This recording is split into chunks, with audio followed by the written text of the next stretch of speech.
wawazifumu lero ndabwera ndi nkhani yakukhudzana ndi Mateyu komanso Lameki. Mateyu ndi transporter wa ku Malawi. Lameki anali customer amene ankafuna kulumiza katundu ku Malawi. Ndani anamuimbira foni Mateyu, mwene ndimafuna nditalumiza katundu.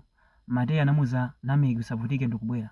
Anabwera kwawo kwa Lameki, anatenga katundu uja ndi kumapita naye ku Malawi. Koma ku Malawi kuja katundu yonse sanafike. Lameki analumiza njinga ndi zinthu zina zosiyanasiyana. Katundu amene anafika ku Malawi kuja inali music system ndi zinthu zina zosiyanasiyana, koma njinga zija zinepo ziwiri sizinafike. Ndiye Lameki anamfunsa Mateyu, mwene njinga zija zili kuti? Mateyu anamuza Lameki kuti njinga zasalira pa boda anazikakamira ndende nakanika kuombola. Ndana anamufunsa Mateyu, kodi ndingatumize ndalama kuti mwazombole? Ananena zoti nzosatheka, zikasala zimakhala zoti zapita. Ndi mmene anamuzira. Anangoti okay chabwino, anavomereza kuluza Lameki. Kenako anayamba kukhala kuyambira mu chaka cha 2024 mpaka na mu chaka cha 2025. Iye uja ankaziwa kuti njinga zake zinatsala pa boda zinapita. Ndiye kenako anajoina Facebook. Lameki uja munali mu chaka cha 2025 pa 18 August anajoina Facebook. Ndali joina Facebook yake inabweresa kuma add friend kuja. Inabweresa anthu amene uri ma contacts awo ali mufoni mwake. Inabweresa Mateyu ndakutsika musi anaona mwana atajambulisa picture, koma pa picture apo ikuoneka njinga ndendende ndi mmene analumiza ija. Kenakono adaja anapita ku profile kwa mwana kuja, anaona mwanayu ndi ndani. Anambofufuza, anapita kwa mafriend ake, anaona kuli Mateyu.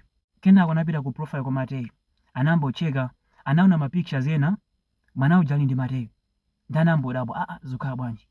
Kuona ma picture ena ankasuniza zakuti Mateyu uja anali mwana wake. Kenako anamuimbira foni, mwene mumali njinga ija nasowa, koma pali mwana uyu ine ndipo mwanayo akuonesa zoti ndi mwana wanu, akugwisa ntchito njingayo. Mungandifotokozere zimene zikuchitika apapa. Mateyu anamubloka Lameki, anasira pomwe kuyankhulana. Ndi wakhala ye ndi Mateyu amapanga ma business awo ombatengabe katundu kumapitiso Malawi, katundu kumapitiso Malawi. Ndipo akhala kupanga zinthu zosiyanasiyana kwa anthu osiyanasiyana. Ndali ku Malawi Mateyu analandira call yochoka kwa munthu, mwene ndimafuna nditalumiza katundu ku John, nditumizire mwana wanga, ndimafuna muzatenge amarenda transporter. Mpone ma transporter ambiri amalandira ma call kwa anthu osawadziwa. Analiyamba liwiro. Atafika kumene kuchako sanabwerereso. Kwa anamba kwafuna Mateyu kuti samapezeka. Wiki inatha. Ndiye wiki yatha amapitizabe kumfuna. Zomvetsa chisoni Mateyu anapezeka arafa kwa kabudula. Araphedwa, maso araphulitsa, aramenyedwa kwambiri, ndipo thupi lakenso linayamba kuonongeka.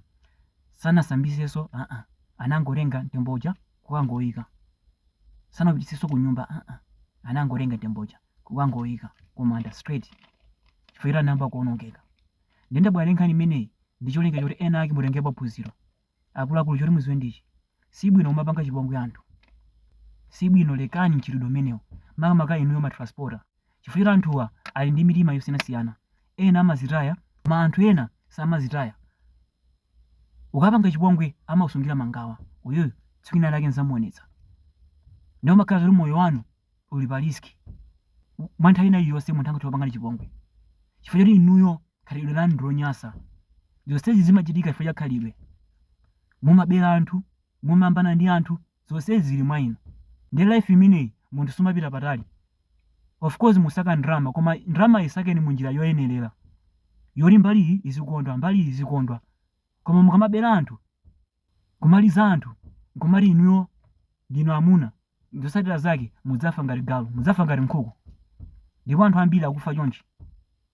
Akufa ngati nkhuku chifukwa cha mchitidwe umene amapanga, mchitidwe oyipa. Tapita ni kumanda uko. Anthu ambiri amene akumwalira ndi ana afe amene tikupita. Chifukwa cha makhalidwe athu onyasa. Chifukwa tikufuna tisake ndrama, ndiro mangopanga zina zilizonse, kupha anthu. China chilichonse kungopanga, atsikana uhule, china chilichonse akungopanga china chilichonse pofuna ndrama. Zosatira zake 1996, 1997, 1998, 1990 aluka kugona. chifukwa cha khalidwe lonyasa. Ndakuluakulu tiye ndisintheni kesi, tiye tisintheni.